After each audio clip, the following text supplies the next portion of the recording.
আসসালামু আলাইকুম। Welcome back to my channel. কেমন আছেন সবাই? আশা করি সবাই অনেক ভালো আছেন। আলহামদুলিল্লাহ আল্লাহর অশেষ রহমতে আপনাদের দোয়ায় আমি অনেক ভালো আছি। তো আমি এটা গতকাল বিকাল থেকে ব্লগটা শুরু করলাম। তো আমি আসছি একটা বেকারি শপে। তো এইখান থেকে আমি কিছু বিস্কিট, কিছু কেক আর কিছু জিনিস কিনে দিব আমার ভাগ্নে-ভাগ্নির জন্য। তো ওরা বেকারির বিস্কিট অনেক পছন্দ করে। তো ওদের বাসা যেইখানে সেখানে আসলে বেকারির আইটেম তেমন একটা নাই। তো যখন ওরা আসে তখন এইখান থেকে আমি বিভিন্ন রকমের আইটেম কিনে দিই। তো এই তো আমি এখান থেকে অনেক কিছুই নিয়েছি। এই পাউরুটিগুলা, তারপর এই যে ছোট, ছোট কেক, তারপর আর অনেক কিছুই নিয়েছি। তো এই তো এখানে অনেক রকমের আইটেম পাওয়া যায়। তো ওরাও আমার সাথে আছে। তো আমরা বের হয়েছি বাসা থেকে। আর শহরে এসেছি। আজ যাবো আমার মেজোআপুর বাসায়। তো ওরা তো সকালে গিয়েছিল সেজপুর বাসায়। এখন ওদেরকে নিয়ে যাবো মেজোআপুর বাসায়। তো ওদের ২ টা খালামণির বাসায় তো এখানে। তো ওরা যখন আসে তখন ২ জায়গায় ঘুরে মানে ঘোরে। তো এইজন্য নিয়ে যাচ্ছি ওদের। তো আমি একটা লাড্ডুও নিলাম। তো ওরা লাড্ডু আবার পছন্দ করে।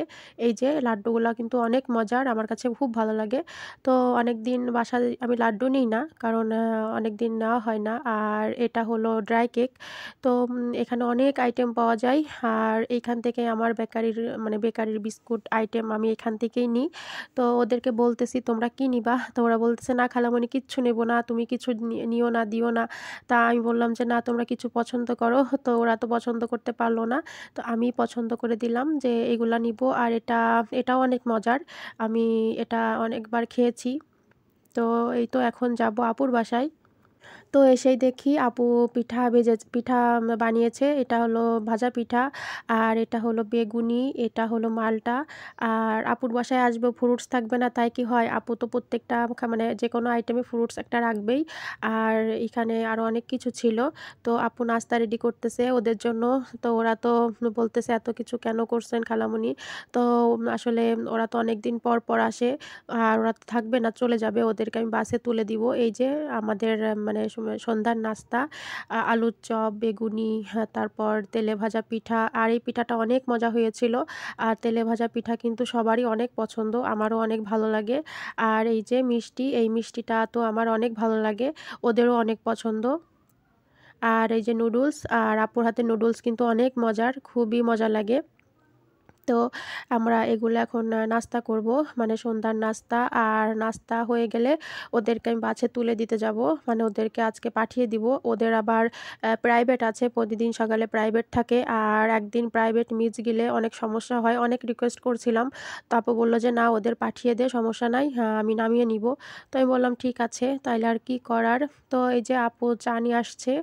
আর যেহেতু এখন তো ঠান্ডার সিজন, আর এই যে হাত দিয়েছে আমার ভাগ্নে, আমি ভিডিও করতেছি, ও আবার হাত দিয়ে করতেছে। তো আমরা নাস্তা করে চলে আসছি, হ্যাঁ, বাস স্টপে। এই যে আমার ভাগ্নে দাঁড়ায় আছে আর এই পাশে আমার ভাগ্নি। তো আমরা বাসের জন্য দাঁড়িয়ে আছি। আর এখনই কিন্তু কুয়াশা, কুয়াশা ভাব, মানে মাত্র ৭টা বাজে। আর এখনই কুয়াশা ভাব, দেখেন কি কুয়াশা। তো আমরা রাস্তার দিকে দাঁড়িয়ে তাকিয়ে আছি কখন বাস আসবে। তো বাস এখনই চলে আসবে। আমি শুনলাম ওনাদের কাছে, বলল যে বাস এই তো চলে আসবে।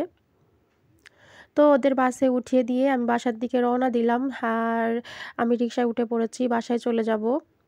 তো এই তো এখন তো ৬টা ৭টা বাজলে মনে হয় রাত ৯টা ১০টা বাজে, মনে হয় যে অনেক রাত। তো আমি বাসার দিকে যাচ্ছি। আমাদের বাসাটা শহরের একটু সাইডে। তো আসতে বেশিক্ষণ লাগে না, ১০ মিনিট সর্বোচ্চ লাগে, মানে আমাদের বাসার থেকে শহরে ঢুকতে। তো বাসার দিকে যাচ্ছি। আর এটা আমাদের মেইন রোড, একদম মানে মেইন রোড। এই রোড দিয়েই বাস সবকিছুই যাওয়া আসা করে। তো এই তো আজকে সকালবেলা আমি ঘুম থেকে উঠে নাস্তা করে নিয়েছি। আর নাস্তা করে চলে আসছি আমাদের মেশিনের কাছে, মানে ধানের মেশিন, যে মেশিন দিয়ে আজকে আমি ধান মাড়াই করব। তো মেশিনে একটু মোবিল দিয়ে নিচ্ছি, মানে পোড়া মোবিল। তো ওই পোড়া মোবিল দিলে কি হয়, মানে মেশিন চালাইতে সুবিধা হয়। তো আমাদের মেশিনটা কিন্তু অনেক পুরানো, আমার আব্বুর হাতের মেশিন। তো আমরা কোনো রকম আর কি কাজ চালাই আর কি, নিজেরাই করি। তো এই যে আমাদের পুরা মোবিলের বোতল, এর ভিতরেই বোতলে মোবিল রাখা। আর এটা কিন্তু খুবই আঠালো, মানে মোবিল, তারপর পেট্রোল, এগুলা একটু কেমন গন্ধ আর আঠালো, হাতে লাগলে যাইতে চায় না। তো আমি এই সব জায়গায় মোবিল দিয়ে দিলাম, যেন যখন মেশিন আমি চালাবো তখন যেন আমার সুবিধা হয়, মেশিনটা ভালো মতো যেন ঘোরে। তো আমার মোবিল দেওয়া শেষ। তো অনেকে হয়তোবা জানেন না ধান মানে ধান কিসে মাড়াই করা হয়। এই যে এই মেশিনে মাড়াই করা হয় দেখেন। তো সবাই কিন্তু মাড়াই করতে পারে না। এটা কিন্তু অনেক রিস্কের কাজ, অনেক রিস্ক। মানে যারা পারে না তাদের মানে হাত ফেটে যাওয়ার সম্ভাবনা থাকে এই যে এই ইসের ভিতরে। তো এই যে আম্মু পলিথিন পেড়ে নিয়েছে, কারণ শীতের কারণে উঠানটা হালকা একটু ভিজা, আর ধান যদি একবার মাটির সাথে লেগে যায় তো ওইটা আর উঠানো যায় না। তো এই যে আম্মু পলিথিন পেড়ে দিচ্ছে, আমি মাড়াই করব। আর দেখেন আমাদের মুরগিগুলা সবসময় উঠানের উপর থাকে, ওদের এত বলি এত করি তা ওরা উঠান থেকে যায় না, খায় না, শুধু ওরা শুধু সব কিছু এলোমেলো করে, ওদের কাজই হলো জিনিস এলোমেলো করা। তো এই যে আমি ধান নিয়ে আসছি, আর ধান নিয়ে আসে এখন আমি মাড়াই করব। এই যে ধান আমার আনা শেষ, আর এই আটিগুলো খুলে দিচ্ছি, তাইলে আমার মাড়াই করতে সুবিধা হবে, একটার পর একটা নিতে সুবিধা হবে। তো আমি কিন্তু এগুলো অনেক আগের থেকে করি। তো মানে অনেক আগের থেকে করতে করতে আমার হাত হয়ে গেছে, আমার সমস্যা হয় না। তো অনেকেই পারে না, মানে আমাদের বাসায় যে কাকি থাকে, তো ওই কাকিই পারে না। তো কাকি বলে যে আমাকে একটু শিখাই দাও। তো আমি বলি যে কাকি, আপনি যদি কোনো রকম আপনার হাতটাতে সমস্যা হয়, আপনি হলো কাজ করেন, আপনার হাতে সমস্যা হলে তো সমস্যা হবে। তো দেখেন আমি কিভাবে মাড়াই করি, আপনার যদি সাহস হয় তাইলে আপনি করেন, কারণ ভয় নিয়ে করতে গেলে কিন্তু আপনার কিন্তু হাতে সমস্যা হয়ে যাইতে পারে। তো আমি আবার ধান আনতে যাচ্ছি, মানে আমাদের গোয়ালে ধান রাখা। এই যে আমি এখন ধান নিতে আসলাম। আম্মু আমাকে বের করে দিচ্ছে। আম্মু মানে এই পর্যন্ত এনে দিচ্ছে, আর আমি নিয়ে যাচ্ছি ওই পর্যন্ত। তো কাকি এই যে আসছে, তো কাকিকে বললাম, কাকি তাইলে আপনিও নিয়ে আসেন, আর তাড়াতাড়ি করতে হবে, কারণ এই ধান মাড়াই করে আবার ধান উড়াইতে হবে, মানে প্রসেসিং অনেক। তো এই তো আমি আসলে মোবাইল নিয়ে কাজ করাটা একটু কষ্টসাধ্য ব্যাপার, তবুও চেষ্টা করি আপনাদের জন্য, আপনাদের সাথে শেয়ার করার জন্য আমি সারাদিন কি করি না করি। আর আপনারা যারা আমার ব্লগ দেখেন অবশ্যই লাইক করবেন, কমেন্ট করবেন, সাবস্ক্রাইব করবেন, আর পাশে থাকা ছোট্ট বেল আইকনটি ক্লিক করে দিবেন। আর যারা রেগুলার আমার ভিডিওতে কমেন্ট করেন, আমার ভিডিও দেখেন, তাদেরকে অনেক অনেক ধন্যবাদ। আর এই যে আমি মেশিন চালু করে দিলাম, এই যে মেশিন কিন্তু চালু হয়ে গেছে, দেখেন মেশিন কীভাবে চালু করছি। আর এখন আমি এটা পা দিয়ে পাড়াবো, আর হাত দিয়ে আমি ধরবো। এই যে তো এইভাবেই কিন্তু ধান মাড়াই করতে হয়। কিন্তু দেখতে যতটা মনে হচ্ছে সহজ, আসলে কিন্তু এতটা সহজ না। এটা কিন্তু খুবই রিস্কির একটা কাজ, কারণ এই লোহার যে ইগুলা আছে, এর ভিতরে যদি আপনার হাত একবার চলে যায় তো আপনি আসলে হাতের আঙ্গুল ভেঙে যেতে পারে। আর অনেক সময় এই ধানের আটি টেনে ধরে, মানে সামনের থেকে টেনে ধরে, দেখা যায় আপনি সামনের দিকে চলে যাবেন, আর সামনের দিকে চলে যাওয়া মানে মেশিনের ভিতর চলে যাওয়া, তাই এটা অনেক রিস্কের কাজ। তো যারা পারে না তারা যখনই ট্রাই করতে আসে তখনই দেখা যায় সামনের দিকে পড়ে যায়। তো আমি এটা শিখছি আমার আব্বুর কাছ থেকে। তো আব্বু একসময় মাড়াই করতো, তো আব্বুকে বলতাম আমাকে একটু শিখাই দাও। তো আব্বু আমাকে জাস্ট একদিন দেখাই দিছিল, তো তারপর থেকেই আমি পারি, আর আব্বু আমাকে যেভাবে শিখাই দিছে আমি সেভাবেই করি। তো আমার আপুরা কিন্তু পারে না, আমার বড় আপু, মেজো আপু, তারা কিন্তু এগুলো কিচ্ছু পারে না, মানে তারা দেখে আসলে তারা কখনো এগুলো করে নাই, যার জন্য পারে না।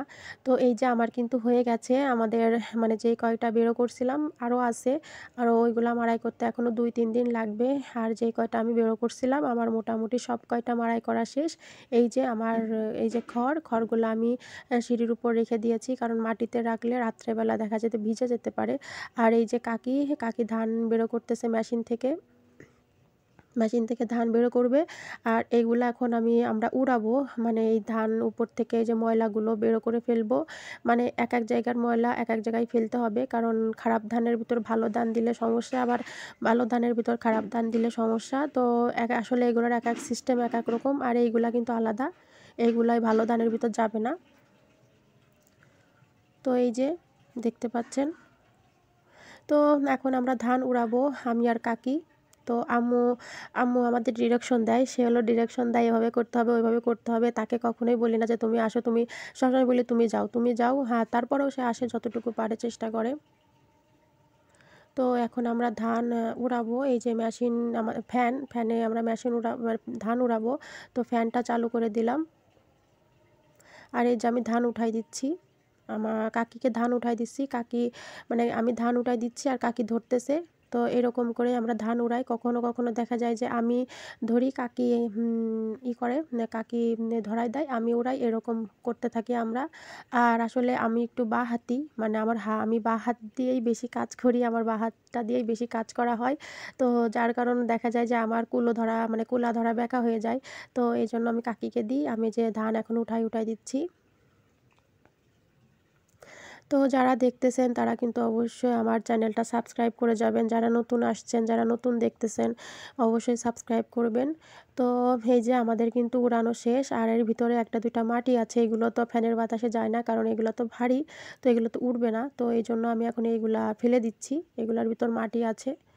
আর এই মাটিগুলা আসলে থাকলে সমস্যা হয় না, যখন আমরা ধান ভিজাবো তখন কিন্তু মাটিটা গলে যায়, কিন্তু আসলে দেখতে খারাপ দেখা যায়, এই জন্য মাটিগুলা ফেলে দিই। কিন্তু অনেকেই দেখা যায় এই অবস্থায় ধান প্যাকেট করে ফেলে, কিন্তু আমার আম্মু খুব রাগ করে যখন দেখে যে মাটি ময়লা ধানের ভিতর, তখন বলে যে এইরকম ধান উঠানোর দরকার নাই, যার জন্য আমরা আসলে এভাবে করি না। তো এই যে আমি এখন বস্তায় ধান উঠাচ্ছি, মানে বস্তায় ধান উঠিয়ে ফেলবো। তো এগুলা কিন্তু শুকনা ধান, মানে মাঠ শুকনা ধান, এগুলা আর শুকানোর কোনো প্রয়োজন নাই। একবারে যখন আমরা ধান সেদ্ধ করব তখন বের করে ফেলবো। আর এগুলার মানে একেবারে প্যাকেট হয়ে যাচ্ছে। তো যেই দিন মাড়াই করি সেই দিনে উড়াইলে ভালো হয়, রেখে দিলে বস্তা করে রেখে দেওয়া মানে অনেক ঝামেলা, আবার নামানো উড়ানো অনেক বেশি কষ্টের। তো এই যে আমি বস্তায় উঠাই ফেলেছি, এখন আমি ঘরে নিয়ে যাব। তো এটাকে এখন ঘরে নিয়ে যাই। তো আমার আজকের ব্লগটা এ পর্যন্তই। আমার ব্লগটা যদি ভালো লাগে অবশ্যই লাইক, কমেন্ট, সাবস্ক্রাইব করবেন। পাশে থাকা ছোট্ট বেল আইকনটি ক্লিক করে দিবেন। যে যেখানে আছেন অবশ্যই সবাই সুস্থ থাকবেন, ভালো থাকবেন। আল্লাহ হাফেজ।